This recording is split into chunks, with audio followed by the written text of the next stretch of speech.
Hey, I'm Pat B. And I'm Adam Willis. And you are listening to the Geek Down here on WEMF Radio. Moving forward bionically.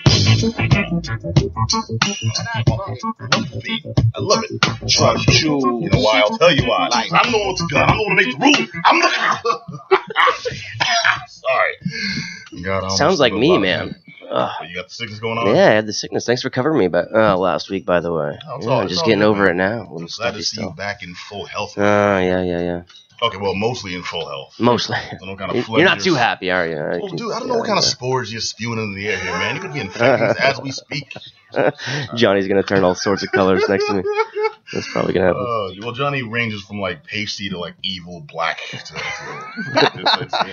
He's like, I'm glad pasty was first. Well, you know, gotta keep it real. He's like the evil witch woman from Sword in the Stone. I got my cubicle no dragons. Yeah. I just imagine he goes home to relax, takes off that wig that we think his hair. He's just got horns like dude from Legend. Right. I thought you were gonna go with Harry Potter. He made that movie with horns. No. Daniel Radcliffe. Yeah. You want to go real evil. I thought you were gonna go with the witches. You remember that movie? Oh, she's saying your nose is huge, man. Don't stand for that. That's what, the one where I turn into a mouse? Yeah, because they're all pasty and they take off their wigs. But we share an enclosed space with this man. Think of the gas from that movie. Just like true. Yeah. We are disgusting the hell out of Herb over there. I'm not thinking of the gas. Ladies and gentlemen, welcome to another episode of the Geek Down. I am Pat B. On the side is my man, my homeboy supreme, my main dude saying his name is Black Adam Willis. Yes, sir. How you doing, Pat? I'm okay, brother. I'm not bad. I'm not you bad. Sure? Okay, well, I'm keeping my personal business away from the audience. I'm doing as well as can be expected. Sure. You look good, though. Like half cyborg now. You look good, though. Thank you. You can be like Jax, you know what I mean, from Mortal Kombat. You just got metal parts. No, I'm moving my arms off and all. Just start punching through these walls. You mean from the game or from the movie? From the movie, I got to be like all extra corner. Oh man, that movie was so bad. Oh yes, it was. But that movie was so bad. It was also so good. It was so good. I don't know. Oh, because okay, well think about it. We got. You're talking about the original, the one, because you don't really see. I'm talking about both. Jax is in the first one. He's in the first one, but all he said was Sonya. Sonya. He yells at her. That's all he's in it. And then he fights some in the second one, but that movie was so over the top bad, like aggressively bad. Yeah, I love how his badass metal arms look like just obvious plastic. Just giant, rubber. They're like the Hulk mitts you buy at like those ones from like department Walmart. store, you know what I mean? They're just like, but they were like, oh, I should buy Jack's arms, and they're just inflatable tube arms. They're Jack's arms. Oh my God, do these make noises like the Hulk gloves? Close. All right, well, what do? Well, these have kung fu cowering powers. Really amazing. And they look stupid. Yeah. What else can you do? Well, they've got cybernetic action crawling and praying. Yeah. They're good paper holders. Yeah. Garbage. Garbage. Like I said, the Geek Down here in the house. We have the man operating equipment, plugging in and plugging out, and doing all that funky stuff that we know and love. I'm talking about our engineer, just Johnny. Yep. And the man who keeps us sounding crisp and sexy every week. Just delicious all day. Get all sexy on the microphone there. Yeah, get a little close. I'm talking about DJ Herbie Herb. Hey, guys. Ooh. All right, and of course, in-house we have friend of the show came back. I want to welcome. Actually, this is the first time you've been introduced to our Twitch audience there. So wave to the people. I forget that's still there. Yeah, right over my shoulder. Yeah. I'm talking, of course, about Meth. What's good? And Holy Crow. Hello. Hey, all right, and you all are here to tell us about. We're here to tell you all about Buffy, the Vampire Slayer. Yeah. Indeed. Which is familiar for us because we've done this before, but it's always exciting to have you guys in. So welcome again, of course. And thanks for having us. Oh, always happy to have you. Always happy to have you, especially when you have such. Damn, I can't even like put a positive spin on it. The news is always just weird. What I mean? At the very least, there's no like. The fake news is terrible. It's bad. I'm gonna tell you about the real news. The real news is amazing. The real news is that I am the best president ever, and I will always be the best president ever in the history of best presidents. Tom Brady's my friend. I like him. Horrible. All right, but we have an awesome show for you. We have news. We have reviews. We have Holy Crow and Meth in the house to tell us about Buffy. We're going to nerd out hardcore, but first, we got to pay our respects. I'm going to lick off a few shots in respect because With the Nintendo Duck Hunt gun, I like it. Yeah. If very necessary, had to be Zapping done. it off, huh? In about 10 minutes, like 12 digital ducks are gonna fall. The dog just pops up. The dog's gonna pop up. Yeah. I think that dog from the last show is gonna come by laughing at me. Yeah. Could be. No. What I'm talking about is Masaya Nakamura, known as the father of Pac-Man, has passed away at age 91. Which Yeah. ghost did he turn into? Cyan. Yeah, of course. Didn't think I was ready for that one. Would that be Inky? No, it's Clyde. That's Clyde? Yeah. So this guy Inky. created Pac-Man. Well, no, he founded Namco. And that was the company that founded Pac-Man. Yes, Pac-Man was one of their first video game products, and also one of the biggest at the time. It's still huge, yeah. Oh yeah. When he founded Namco, it was just two mechanical horses.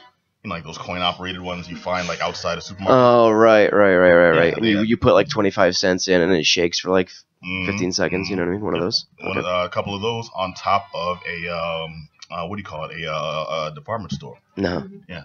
So from there, those ultra humble, ultra whack beginnings is where Early lessons in disappointment. Yeah. And it was. Pac-Man, was the name came from the sound it made too. Yeah. I've actually got that. Was it, It's from he chose the word pak or paku in Japanese to represent the sound. Okay. Now for me, that always went waka waka waka waka. I don't know, whack band wouldn't really sell that well. No, probably not. So, Yeah. Yeah, and there's this whole thing. It was originally supposed to be Puck-Man, and then the Japanese translation. I'm like, no, you're wrong. You're wrong and you're horrible. It started off, as I mentioned, with the two mechanical horses, but then they went on to develop video games and things like Pac-Man at a time when their main competition wasn't that complex, and also the field wasn't that fleshed out. So a simple game you could jump into and have to learn complicated rules and things like Pac-Man really took off. Yeah, it's very simple, but it's so addicting too. That game, you know what I mean? And there's people that have gotten the perfect Pac-Man game. Was it Billy Mitchell's one of those guys? Billy Mitchell's got one of those, which is he's such an over-the-top character in gaming. Everyone knows that guy.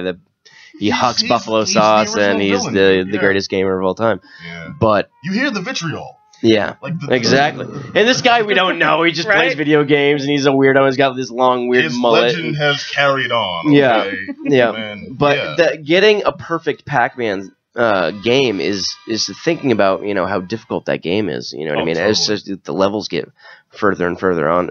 Well, to this day, it's all I couldn't imagine. To this day, I can't do it. No, absolutely. You know what I mean? I think once you get older, you know what I mean, and it just gets worse. You know what I mean? You think you can sink some time into it, and you get better and better. But after a certain point in your life, you're just not going to develop that. Well, my self-respect can only take so much, I mean, after a while. Seriously, grown ass man, I'm gonna get this time. And that's what you think about it. You're like, what did I do with the last 6 or 7 hours of my life? Oh my god, yes, try to beat these last 2 boards of Pac-Man. Yeah. Oh, if you're like me and you've mostly played Pac-Man on terrible machines at laundromats, I can do a quick plug for Bitbar. Bitbar had a very nice Pac-Man machine. You cannot blame the joystick there. Yeah, sometimes the joystick. You're like, this joystick sucks. Yeah, it's not you. Of course, it's always the joystick. You know what I mean? Every time I lose to anybody on any game, it's always the joystick. If you go to Bitbar, you'll learn the truth. Yeah, friends of the show, Bitbar, right here in lovely Salem, Massachusetts. Check them out, bitbar.com. But yeah, no, dude. I mean, sometimes it was the freaking controller because some punk kid got on earlier in the day, spilled orangeade on the sucker, and let that dry. So now I'm sitting there, the punch button is stuck in, down. Well, sometimes I can't jump because the damn thing's been rocked so hard by sometimes you get that like weird thumb pain too because your callus hasn't really quite developed in that spot, so you try to use the different part of your thumb just because it's hurting so bad on the other side, and you slip off. You know what I mean? So that's only from serious time. All through high school, my palms were a different color, and we'll attribute that to video games. For other, we will give that to video games. Clearly tapped a nerve here. No, it's legit. But okay, so like I said, Pac-Man became a huge hit. It was also notable for being a non-violent game. Non-violent game that was challenging enough to hook players in, and as you mentioned, for hours on end. Well, I mean, unless you're a ghost. Yeah, but they came back. That's true. Yeah, but they came back for their revenge, and that's why we got Ghostbusters.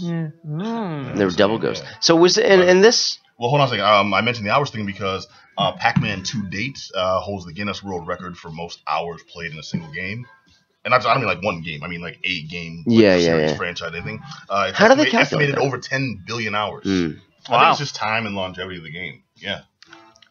That's crazy. 10 billion hours, That's man. a crazy thing to think about, like, just like an estimate. Like, you can have a record based on an estimate. You know what I mean, though? Because there's no, like, actual proof there that people have played that much. You know what I mean? SOB who has to sit there and count out every hour. Or make an estimate. It could just be a blind guess, like, too, what's right? 10 billion decided by 24? Yeah.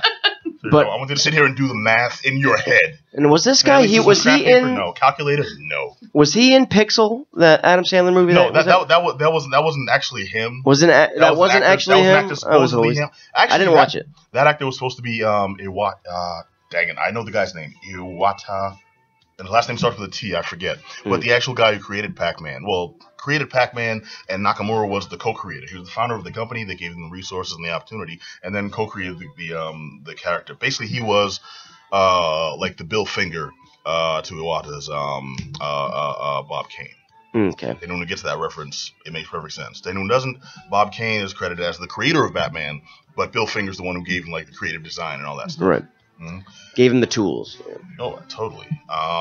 And well, he's they attribute his business sense and him being a key player with Namco's growth over the years.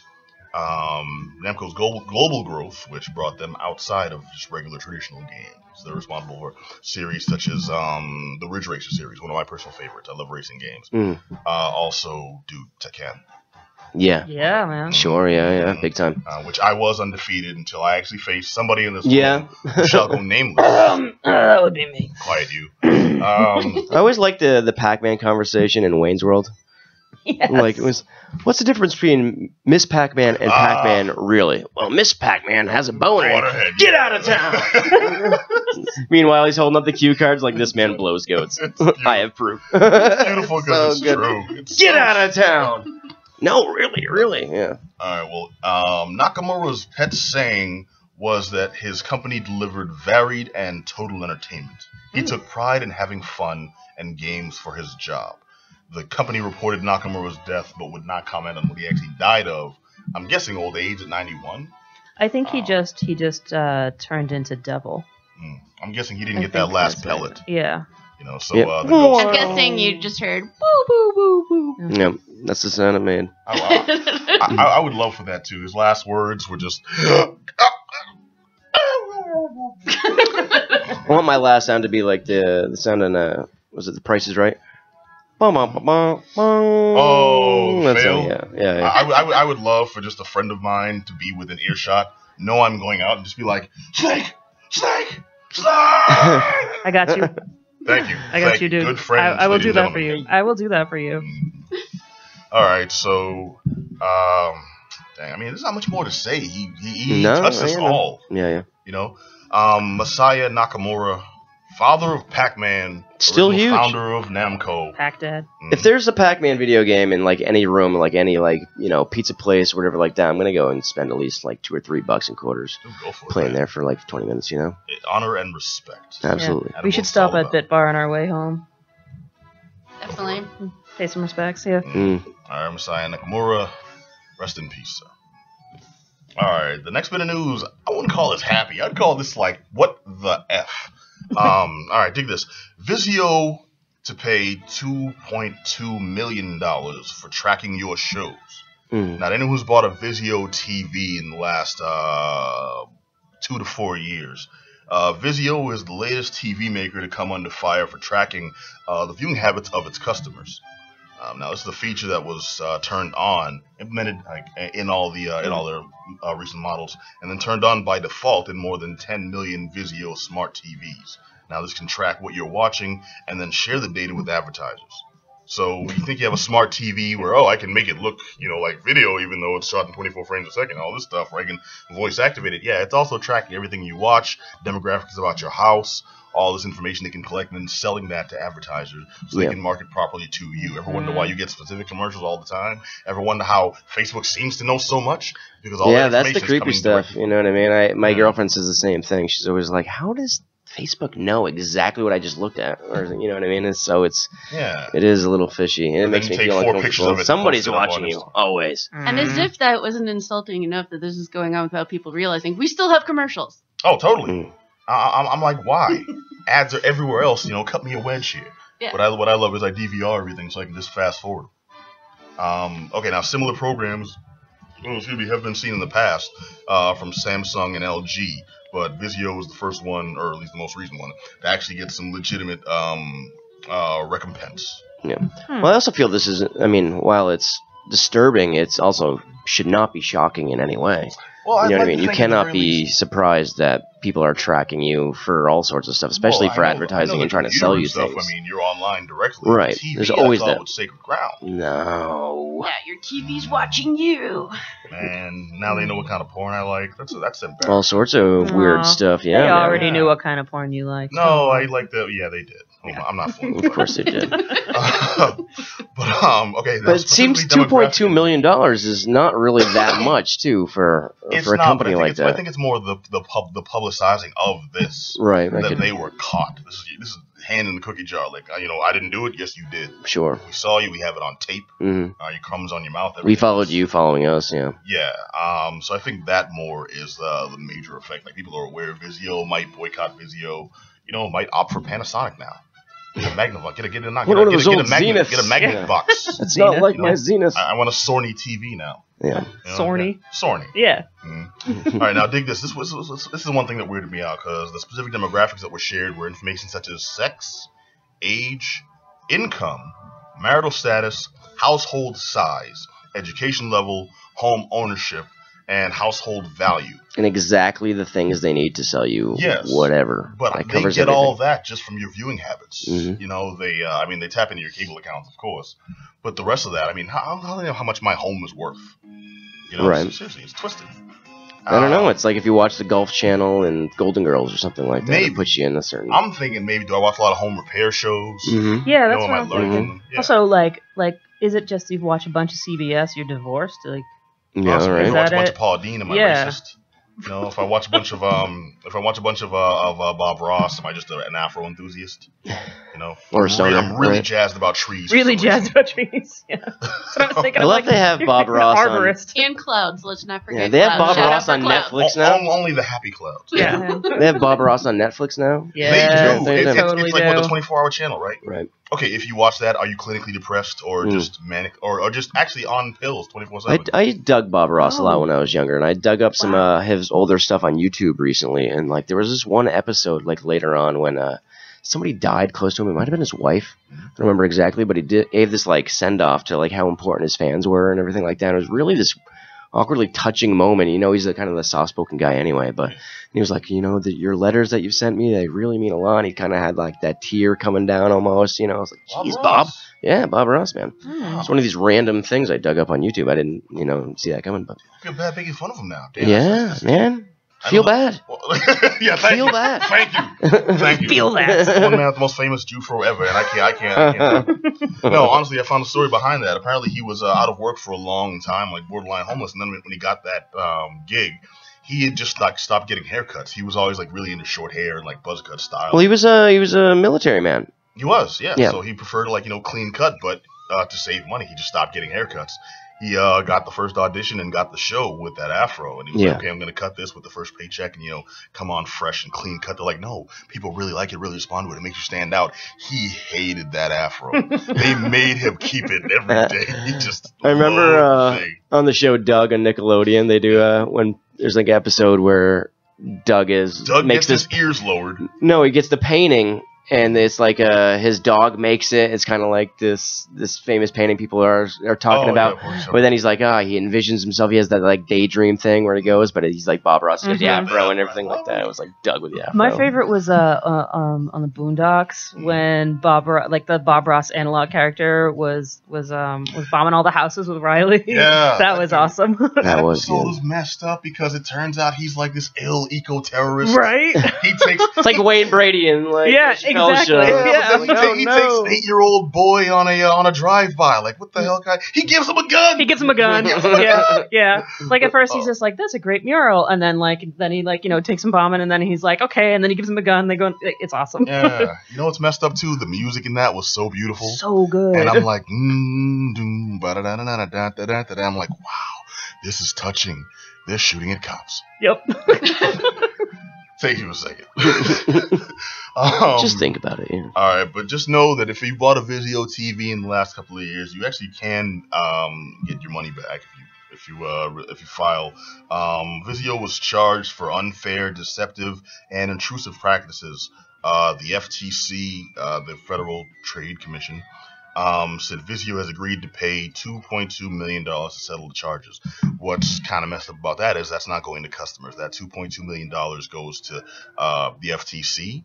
The majority of it goes to the FTC, the state of New Jersey, and there was one more. Like $300 went to be disseminated amongst customers. It's weird. But just be for the millions of people affected by this, here's $300. Yeah, you know what's messed up? I got a smart TV too. I got one of those curves. Oh yeah. So I'm pretty sure Michael Bay just watching me. Like, yes, you watching me. I listen to your petty little show. Yes, watch Transformers. Pay me more money. You didn't put the toilet seat down. Yeah. Michael Bay, I love Bad Boys. Bad Boys. Yeah, Bad Boys was the shiz, my man. I watched that a lot. Yeah. Bad Boys was totally awesome. Bad Boys 2, less awesome. Bad Boys was... Actually, Bad Boys 2, people love Bad Boys 2. You don't like Bad Boys 2? People liked it a lot. There was like a new Bad Boys, right? Wasn't there one they've been trying to make Bad Boys 3 forever. They've been saying it's going to come out. I couldn't get into Bad Boys 2. Bad Boys, the original was awesome. I remember Bad Boys 2 was the one with Gabrielle Union as the little sister. Yeah, which I didn't like throwing that in there. You know? I thought it was unnecessary. Wait, is that the one where they drive like the Hummer through the favelas? Is that yeah. That's the one where they dress as the Klan. Yeah. No, Bad Boys was the shiz though. Yeah, no, the first one was definitely. They're knocking over dudes in wheelchairs. They don't care. They got that gun with the four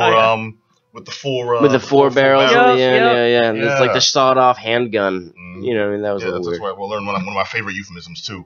It's like, what do you call it? I call that King Dang-a-lang. King Dang, yeah. Go ahead, whip it on your forehead, big boy. Just whack. Yvette is a masseuse. She massages shit. I also gained a fond appreciation though for Taya Leone. She was awesome. And I dislike her in anything she's ever done. Yeah, she's pretty much. That is a spectacular catalog of crap. Yeah. Oh, come on. The Naked Truth was fun. Oh, no, it was come on, so much awful. All I'll say is David Duchovny. David Duchovny, that image there. Yeah. Nope. All right. Nope. All right. Well, those voices you just heard hating on the X-Files with us belong to MEF. No. I'm not hating on the X-Files. I'm hating on anybody having sex with David Duchovny. Oh, no, so am I. Everyone's had sex with David Duchovny. Exactly. So, bad memories. Blurred. All right, sorry. I'm sorry. Flashback. Sorry. Okay. So you all are here to talk to us about... Well, what are we here to talk to us about, Holy Crow? We're here to share the good news. Yeah, we're here to share the good news about Buffy the Vampire Slayer. I'm glad you elaborated. Share the good news usually implies I'm here to teach you about Jesus. Have you heard the good news? I think I'm about to. Did you know that the chosen one is a 16-year-old girl? I've heard things. All right, so lay it on us now. What's new with Buffy, a show that's been off the air for quite a while? So the kids, they love the Buffy now. Apparently the nobody stopped loving the Buffy. Nobody stopped loving the Buffy, but the kids nowadays, they really love the Buffy. Yeah, it's holding up. They're getting a lot of new fans still, and it's really awesome. I mean, it's still probably one of my favorite Whedon projects. Yeah, I mean, it's definitely probably one of my favorite things of all time, period. Yeah, that too. Like, it's like chocolate. Favorite media piece. Yeah, unbeknownst to very few, but to those few who actually don't know, before Joss Whedon became Mr. Avengers, Marvel, Rejuvenation, I guess kind of like the rock behind the camera for some of these things. He was the creator, the creative force behind Buffy the Vampire Slayer. Very popular sci-fi fantasy series. Starting in I think the movie came out in 92? The movie came out in 93, I think, and then the pilot episode aired in 1997. Yep. All right, so either way, easily 25 plus years we're talking here. Well, almost exactly 20 years ago, and we've started doing Buffy sing-alongs because in the 6th season they do a musical episode, as many shows come to do if they're on the air long enough. But like, it's not like cop rock, you know? Like, it was. We don't know. Would you sing a little for us? Of cop rock? Yes, please. Oh, dude, it's too deep. It's too deep buried in there. Peer pressure. No, I can't. I can't. Boo. I can't. You know what? Boo this man. I know. I'm terrible. I'm so bad. is the one thing I just disliked about Buffy is I hate Allison Hannigan as an actress. Really? Yeah. Dude, that's the show that always disliked her. That's the show anything that I she's thought done. she was attractive in, man. Before Sure. I only knew her from American Pie. Yeah. Yeah, and then I saw her on. And I didn't like her in that. Then she was what? How I Met Your Mother. She was in that. Yeah. She stunk that up too. Wow. Just everything. I'm just like I don't know. It's just this. All right. Well, differing opinions. Is it the redhead thing? Because no. No. I'm with you on that, dude. All right. Yeah, definitely. Yeah, definitely. Redhead. It's like her, Felicia Day, and that Wendy's girl. Yeah. The Wendy's girl? No, I know what you're talking know about. Her name? Wendy. Wendy. The Wendy who's like actually from Wendy's. No, because I was thinking Wendy. about what's her name from the heck's that show? The Tina Fey one. The show with Tina Fey and the redhead. No. 30 Rock? Unbreakable Kimmy Schmidt. Unbreakable Kimmy Schmidt. Oh, okay. Yeah. All right. When one of the maids that she works with calls her Chica Hamburguesa. Yeah, she looks like the Wendy's girl. So many lovely redheads. So many lovely hamburgers to speak of. But we're getting Ellie Kemper. That's it. Yep. All right. Well, the hottest redhead of all is on Buffy. We're talking, of course, about Seth Green. Yes, now. absolutely. So, but yeah. So this time we're showing. We usually we do this at Once Somerville, which is the home base of Cuisine and Locale, also. Yep. On Somerville Ave, no Highland Ave. That's on Highland Ave. Yep, right next to Highland Kitchen. Yep, and they, they're hosting us, and we usually show another episode first. Yep, this is our. We're doing this as kind of our anti-Valentine's Day thing. Kind of anti-Valentine's Day. Yeah, well, we're not Valentine's Day people, and neither is Buffy. You all not are the really... most lovey-dovey, sappy, grotesquely PDA riddled people I know. I know we're wicked cute, but we don't do Valentine's Day. Yes. Yeah, So... it's a bad luck holiday, and for me. And as it turns out, it didn't work out well for Xander either. Yeah. But, in all fairness, nothing worked out well for Xander. Yeah. And oddly enough, we are showing the episode Bewitched, Bothered, and Bewildered, which ends up sort of being a warning of doing love spells on the 19th anniversary of its original air date. So what's the process of deciding the episode too? I could imagine that'd be like, oh, which one do I show? Like what's the whittling away process? So we smoke a Super Bowl. Mm-hmm.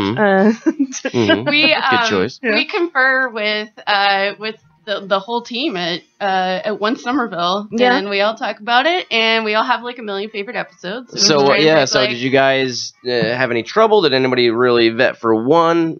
Episode over the other? We've kind of been picking shows, like episodes that go with the particular time of the year. So, seasonal ones. Right, we'll show like Halloween episodes around Halloween, that kind of thing. Mm-hmm. And we've been doing this about 4 times a year. This is our 5th one, I think. So you kind of get the process of how you did it. Yeah. It's cool. Narrow it down. And it's really nice, and it's a great way to introduce people to Buffy if they've been meaning to rewatch it or what have you.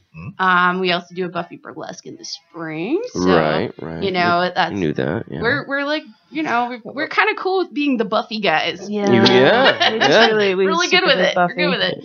So all right, wait, pause. You just threw out we're kind of cool with being the Buffy guys. If that's the title you're gonna claim, all right, should we throw in some trivia, man? Yeah, go ahead. Yeah, go ahead. You know more than I, my friend. Okay, cool. Okay, Gina Torres. Yep. Notorious for playing badass women. Absolutely. She was on a Buffy spinoff. Yep. Known as Angel. Of course. Now, what character did she play? And then why was that character significant in the end of the series? Cool. So she was Jasmine, right? That was Jasmine's name, and Jasmine was the this is technically an Angel question, not a Buffy question, but I'm still gonna. I'm Buffy universe. I'll keep things a little more. I'm still gonna answer it. You better.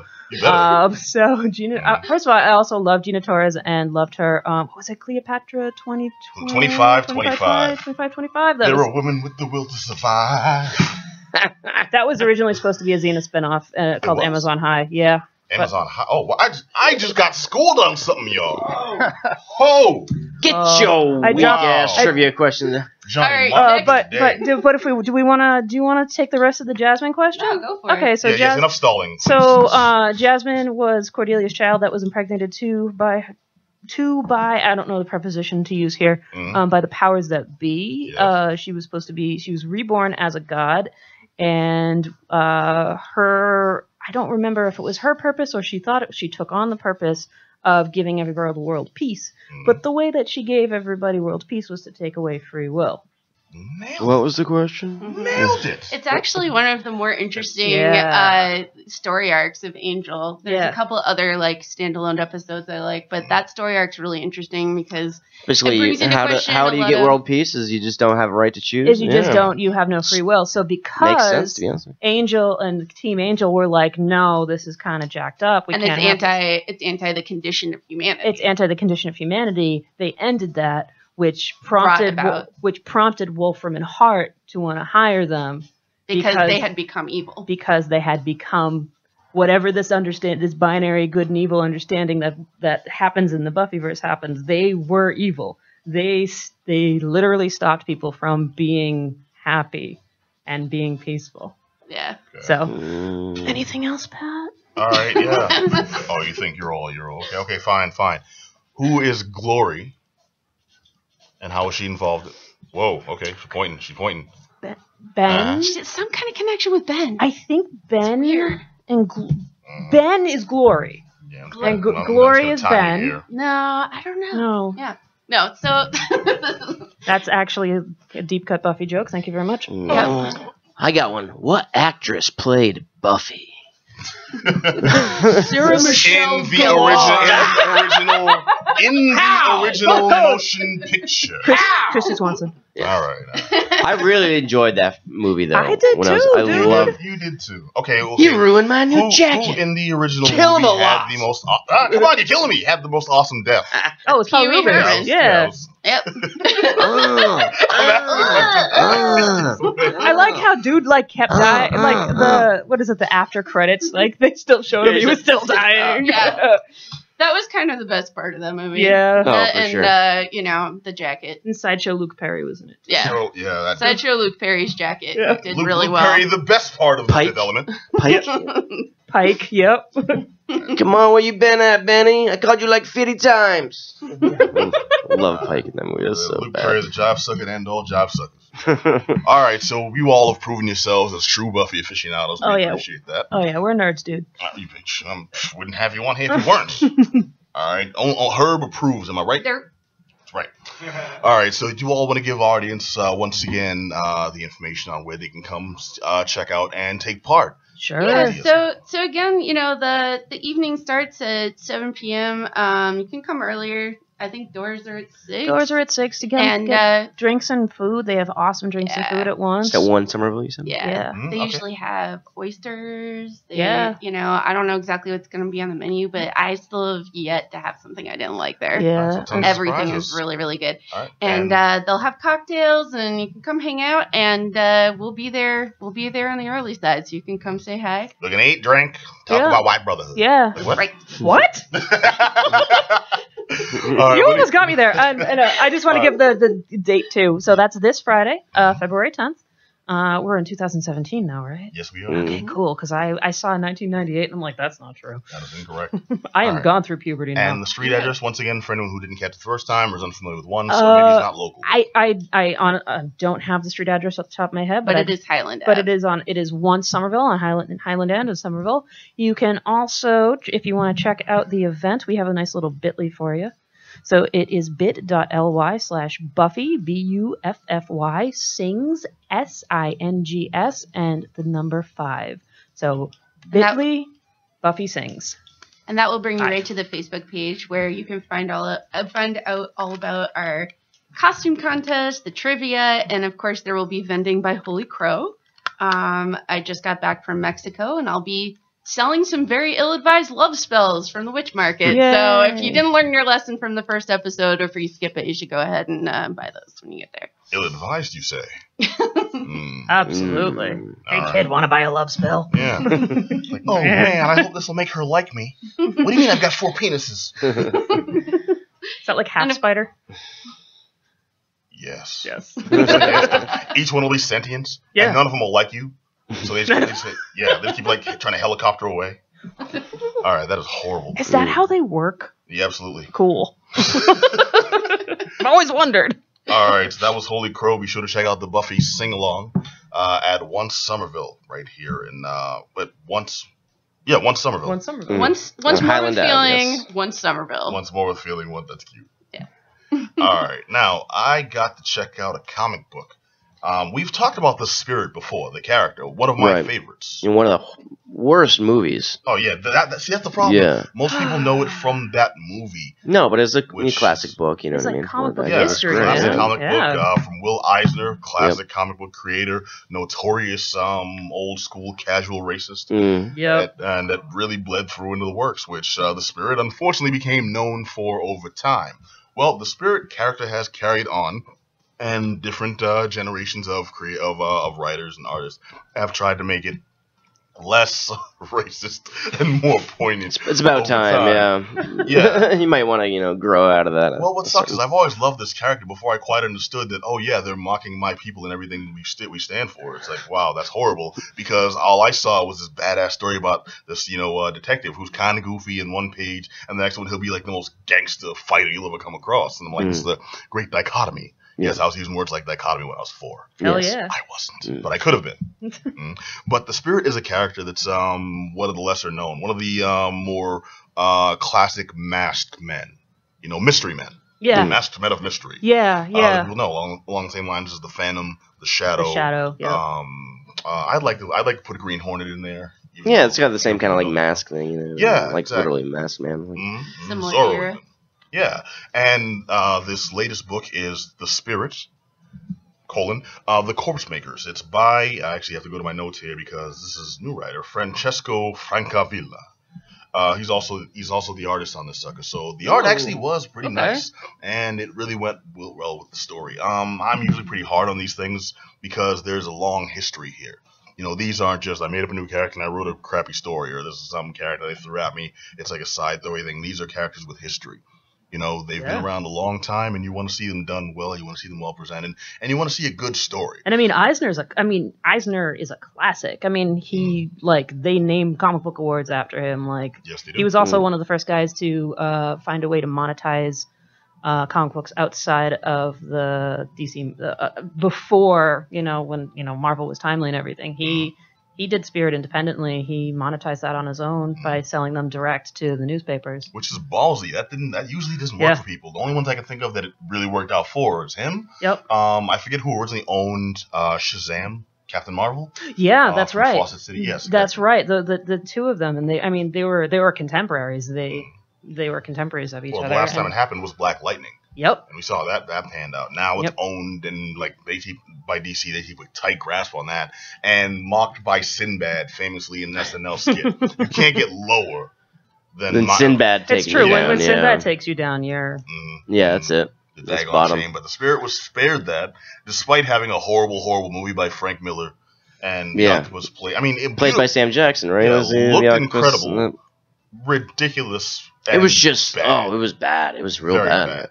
I don't remember anything about it. I remember they kept trying to kill each other, and then they were making jokes about how bad the movie was. I think during the movie, I brought a bunch of people to see it. I've had several moments in life where I've really touted something that I know is just awesome, and I'm like, oh man, they're making a movie of this. You gotta come and see it. It's gonna be awesome. I did that with Beowulf when they did that animated one with Angelina Jolie. That wasn't so bad. It wasn't, but dude, no. I hyped it up. I was like, yo, okay, Beowulf is this old classic story, man. You have not seen such, all the action stories you know of. You were a fan of Spartans, came from Beowulf. You were a fan of ninjas, came from Beowulf. You were a fan knights in shining armor, just sword fighting and all this stuff. Dog, Beowulf all day, son. And cats went to the movie excited, and I'm like, we sit up front. Just want to make sure we get that prime view. You're going to see some hardcoreness. And then the first time Grendel stepped on, it was this annoying guy, looked like some elf from the old Terry Toons with gout and the friggin' conch thing in his ear. I was like, I'm sorry. I apologize. The Spirit was one of those too. I'm like, everybody, this right here is a classic comic action. You're going to see the greatest detective work ever.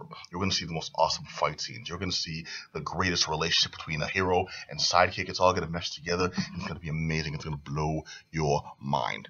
And it fooled me for a bit.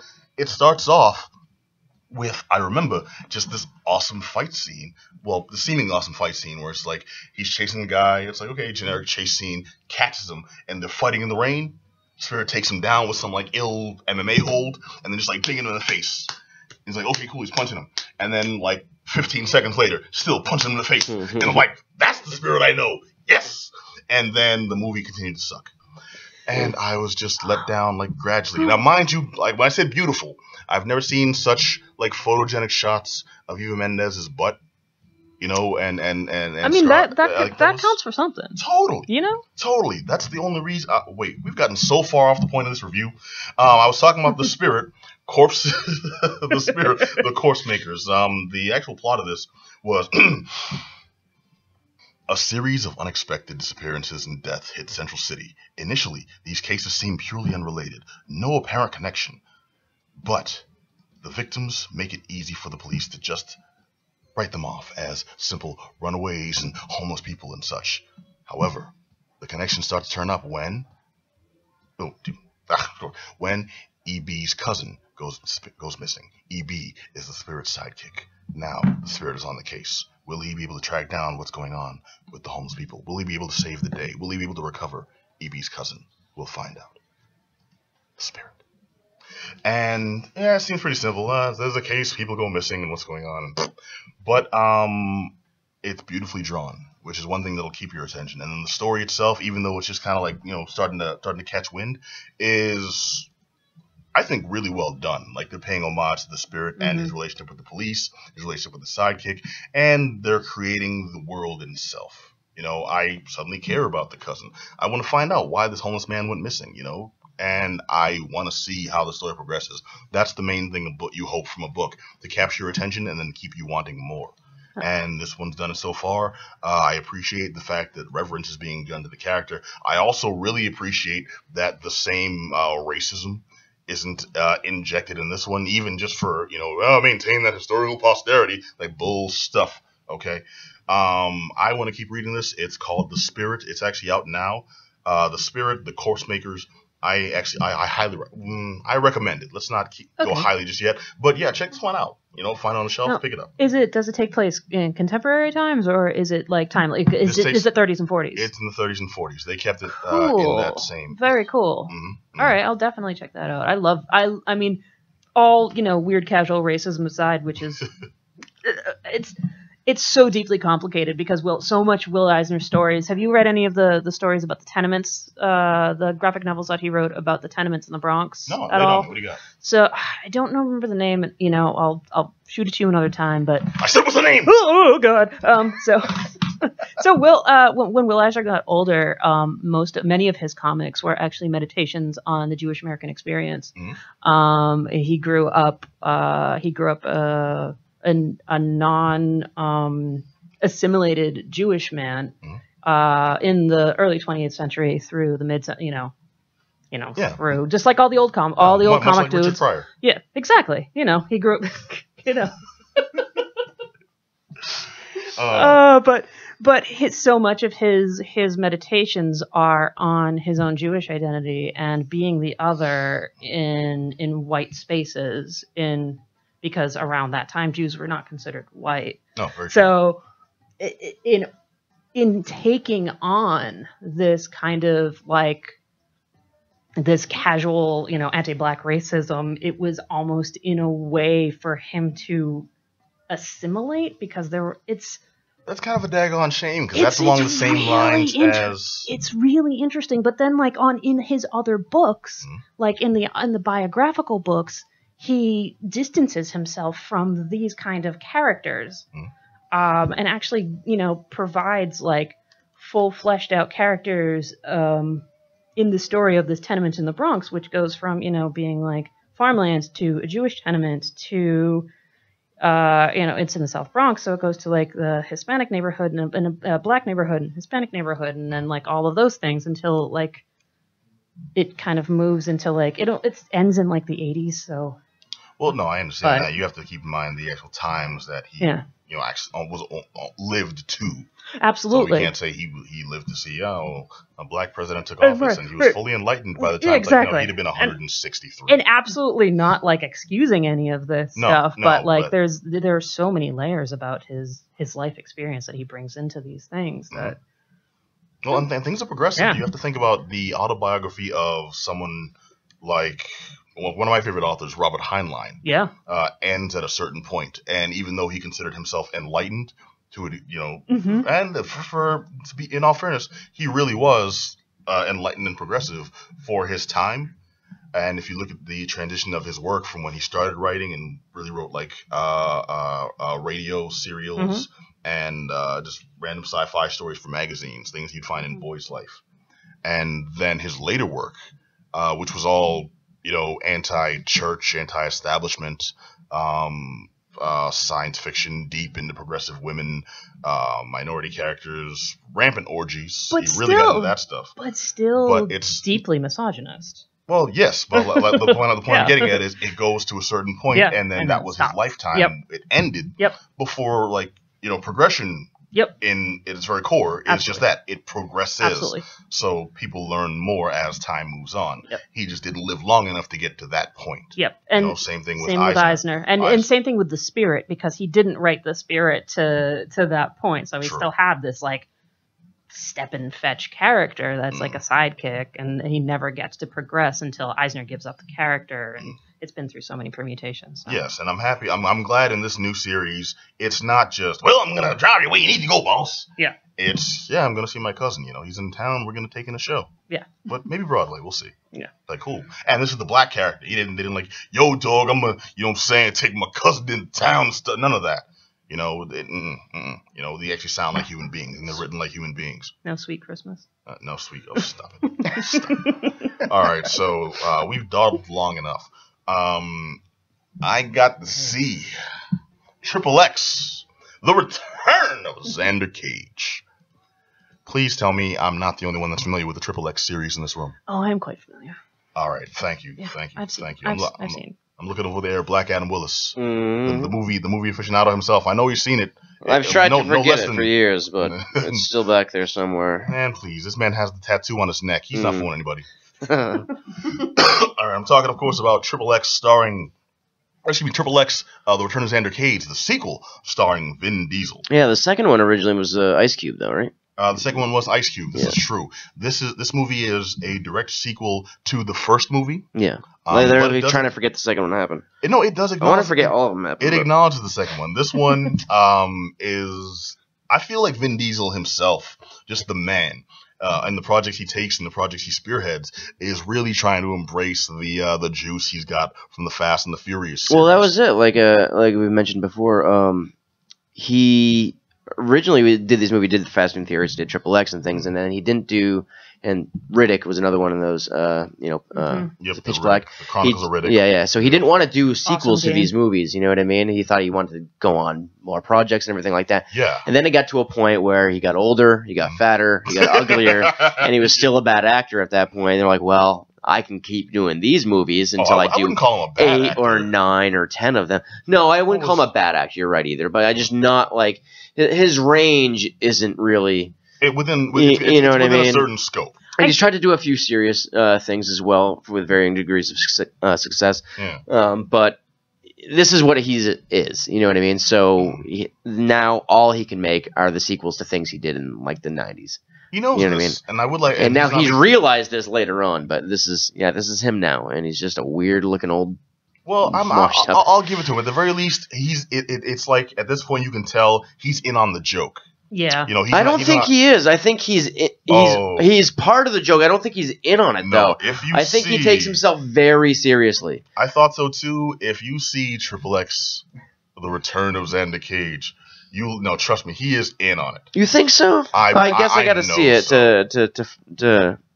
I think his to work see in what you're Guardians saying. of the Galaxy, that cued him in, right? I think so. right? I think so. But he's done like the Iron Giant. He's done a lot of voice work and I stuff, love just doing that the film. grunts But and he things didn't- like that. He didn't write it though. He was tasked with bringing life to the character.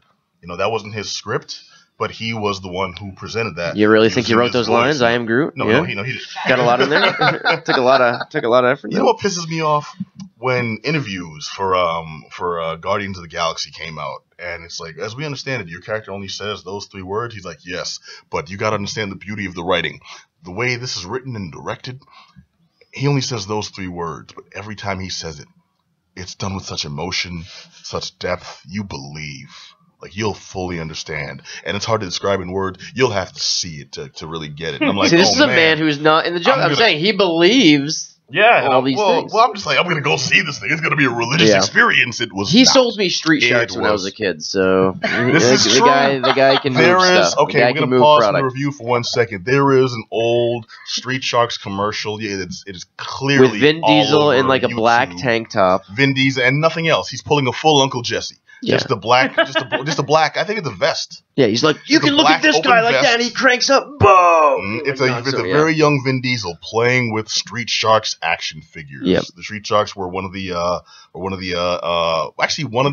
few successful Ninja Turtles ripoff series. Yeah, it's one of those weird '90s things. You know what I mean? Like with the Cowboys of Moo Mesa, It was the a Street perfect storm. Sharks. Hey, don't knock the Cowboys. I'm not. I'm just saying it's one of those things that came out around the same time where they just like I gave was these. seriously just talking about Street Sharks the other day as one of the 3 most improbable like children's cartoons. Oh yeah, totally. Yeah, it's a Like, weird. It's a I weird listed thing. Street Sharks, the Kid and Play cartoon, Wait, no, you wouldn't say Hammer Man? and Hammer Man. That's what I said. Hammer Man. I said, what about Hammerman? What about Hammer? Oh, I'm gonna go ahead. Yeah. All right, we became And the nerd down for a it's second. true. there. and third, Attack of the Killer Tomatoes. The cartoon show. Yeah, the Killer cartoon Tomato. Adam's favorite movie. One of them, yeah. Yeah, it's important. Okay, where were we? We're talking about Vin Diesel playing with Criterion Street Sharks. Collection right there. Exactly. No, Vin Diesel, I think he's gotten to the point where he's accepted that these are his roles and he's Yes, okay with it. I think He's a yes. good driver. To the point, to the point where in these movies, okay, I mentioned Fast and the Furious in this because Fast and the Furious, he's all about family. Yeah, With man. family, And I with love family. Fast Five so much, and that's when he was like so overweight, and all he wore is white. Yeah, He had white pants and a white wife beater on, and he's just like wicked overweight, just walking through, and he's like fighting The just Rock. waddling And then through you Brazil. wanted us to believe that he could fist fight The Rock in that type of shape and win. Well, he could. Like, get out of here! Think about it this way: And all the ridiculousness of that movie. Punches, if The Rock punches flab that's dense enough, he can't withdraw that fist. Yeah, That's that's what I'm how saying. So Blob he's does it. incapacitated while he can get it In back. So the most he everything can that's do ever happened is in get those movies. swallowed by Vin Yeah, Diesel's gut. Exactly. That's how As the you Blob know. does it. Yeah, Vin Yep. Diesel's just gonna inhale, and then suddenly Dwayne Johnson's nothing but like a loose shoe, and a fond memory of cocaine sniffing in what was it, Pain and Gain? What was I talking about? Oh yes, no, I brought up the Fast and Furious connection because Triple X was all about I'm Triple X, I'm solo, I'm the one they call when they need stuff done and things. And then Ice Cube was like, man, I ain't got time for this. Now where's my check? And I do a terrible Ice Cube impression. Dude, your Ice Cube is awesome. And then in this one, suddenly there's more than one Triple X. We find out there was actually the Triple X program, which wasn't just about getting Vin Diesel in where the government needed him. This was about getting a lot of specific extreme athletes. Yeah. Now, doesn't he assemble a team? Is that what it is too? Well, come yes. on. Eventually, he's got a team of people that have no significance before this movie, and even in the movie, kind of have no significance when we see them. It's made up of an excellent assassin sniper. Uh-huh. She is badass. She's incredible. Yep. A crazy driver who we don't actually see do anything but crash, and then a DJ. A DJ, cool. yeah. Is he also a hacker? Like, No. Is he like the man when he walks in? He's like the master of disguise. No, he's the DJ. He walks in and that's it. He changes the music. You know what I hated? In like 3 different places they infiltrate. He changes the music. and that's it. And that's like it. that's his like master That's his of like thing. espionage. Well, I just They give hated him a all gun, he the doesn't- tropes that they do, but then they had to have that line. He's like, God damn, it feels good to be back. I hate that line anytime. They're like, oh, they're the sequel. Oh, it feels good No, to be they back. didn't do that. They didn't do that line because he didn't want to come It's back. in the commercial, though. I'm saying Okay, it's in the trailer. Okay, good. It's not in the movie. It's one of those that they left out. Oh, God, they Which had is- to leave that. Yeah, okay. Well, okay, it doesn't okay, really look- matter. I'm just saying. Look at it this way. This is one of This those is movies Cheeseball where City guy. this is one of those movies where you suspend your disbelief from the very beginning. Oh, really? From Went in the this jump. thinking it was a documentary? You have to. Because you walk in, like, first of all, this dude, I don't want to come back. Solid, no problem. We buy that. But And it someone's feels gonna bring good him to be back, right? No, we walk in, Sam Jackson giving a speech, he's talking to some dude, and it opens up with title cards. with title cards that give like stats, favorite like song, and then a joke about the person. Is there like blood type like in animes too? No, but they're not too far off. Yeah. Favorite show would be Real Housewives of Atlanta. Dumb stuff like that on their card. Like specialty is headshots, and then failing is headshots in Call of Duty. Something dumbness like that. But you know what? That lets you know. Don't take this movie seriously. Just go in expecting dumb fun. Once I knew that, I actually had a damn good time. Blown away how much I enjoyed this movie. I walked in there ready to hate. I'm like, man, the first Triple X wasn't that good. This one didn't even have Ice Cube. Yes, it does. Yeah. Okay, let me read the premise because I realize I'm just babbling at this point. We kind of geeked out on Vin Diesel and we're running out of time. So, after coming out of self-posed exile, Daredevil operative Xander Cage, played by Vin Diesel, must race against time to recover a sinister weapon known as Pandora's Box. Oh, God, really? Oh, really? Wow, a device. Wait. A device that controls every military satellite in the world. One device. Recruiting a new group of thrill-seeking cohorts, Xander finds himself entangled in a deadly conspiracy that points to collusion at the highest levels of government. Oh, man, I've never seen that movie before. It's the most ridiculous. What I understand when the first Triple X movie was made, this was in like the previous era of James Bond movies. It's like James Bond for stupid people. Well, yeah. Okay, I wouldn't go that far, but more extreme James Bond, where you used to like the stuffy, overly gadgeted, overly proper Pierce Brosnan, really unreachable, unrelatable James Bond. But great video games. Yeah, they're okay. Dude, GoldenEye, come on. Okay, play GoldenEye now. We are so far beyond that. You can't go Best home game, again. 97, baby. 97. He said 20 years later. Okay? You can't go home again, baby. I'm sorry. That's fair. But the original Triple X was meant to counteract that. Now we have a more extreme spy. He's not bogged down in all that pretense. He's not working for Her Majesty, okay? He's working for himself and the people. And it's like, cool. We get all that from the original. And it was a nice little kind of X Games type movie. Yeah. This one had none of that. This one was just dumb fun from beginning to end. He forms a team. It makes no sense. There's a DJ who's power. This dude's, like, the only reason he's on the team, he walks into a room, puts his hoodie on, throws his hands up, everybody starts dancing. Cool. So wait, he's like a bard in like the D&D game? No. He's not even the Are bard. you sure he's not a bard? Yeah. The music That isn't sounds coming like a from bard. the music Yeah, isn't sounds coming like a from bard. him. It The music is not fascinated coming everyone from right there. him. Yeah, but if he's a DJ, I mean, he's He representing is bard your power. fair dinkum ring master. Okay, that's this dude and only this dude. But you know what? Just really fascinated by this character. Okay, I will say the stunts were actually really on point. They went all out to go extra ridiculous, but still make it look freaking cool. Everything looked cool. You acknowledge it's stupid as hell when you see this dude skiing down a dry mountain in the jungle.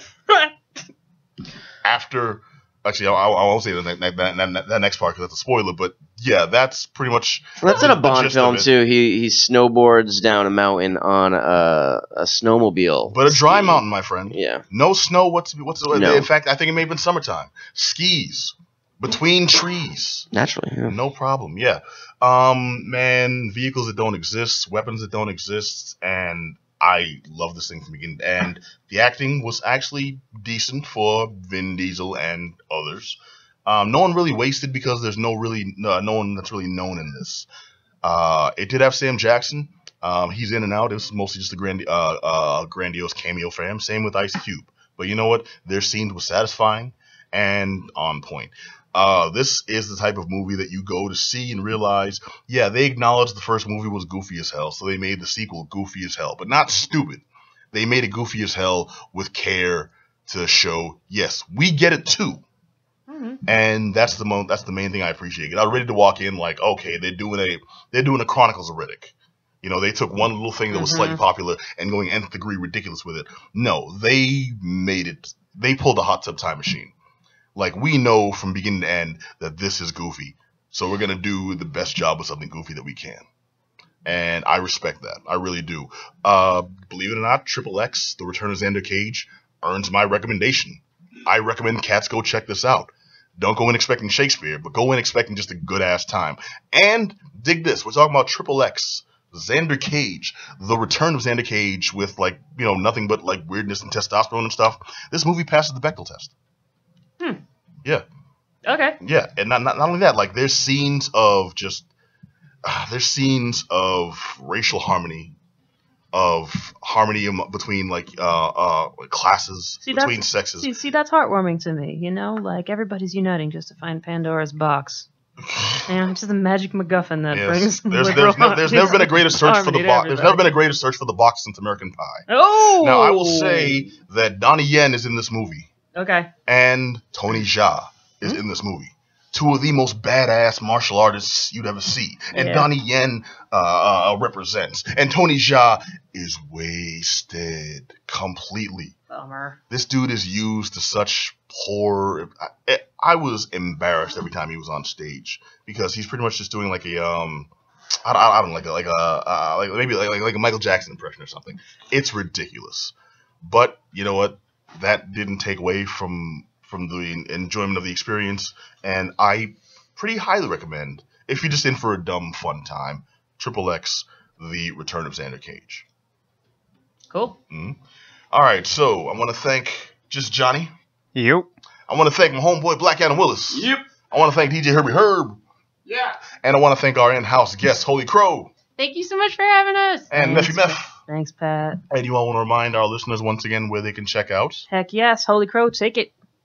So we will be at Somerville on Highland Ave on the 10th for the Buffy Sing-along evening. That's this Friday. And a little shout out, we'll also be at Black Market on Sunday the 12th, and we'll be at the Poetry Brothel at the Delancey in New York City on the 14th. Wait, hold on. I'm sorry. I missed that. Poetry Brothel. Yeah. Poetry Brothel. Two great tastes that go great together. I will be reading poems for money on Valentine's Day in New York City.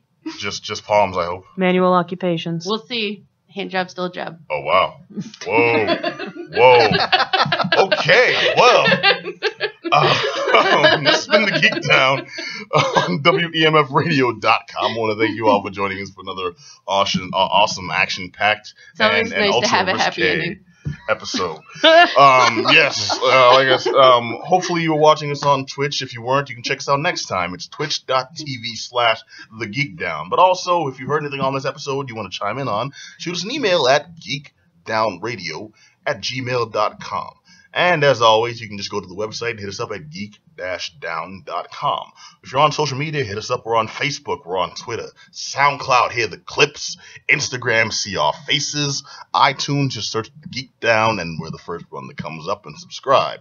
All those links I just threw at you, I know it was a ton, but if you go to our bio page, it's all right there. Quick links and clips available for you. Yay. And, I mean, dude, what else can I say except catch us every Monday night right here on WEMF Radio, 9 p.m. Same bat time, same bat channel. And until next week, be excellent to each other. Party on, Peace. dude. WEMF Radio.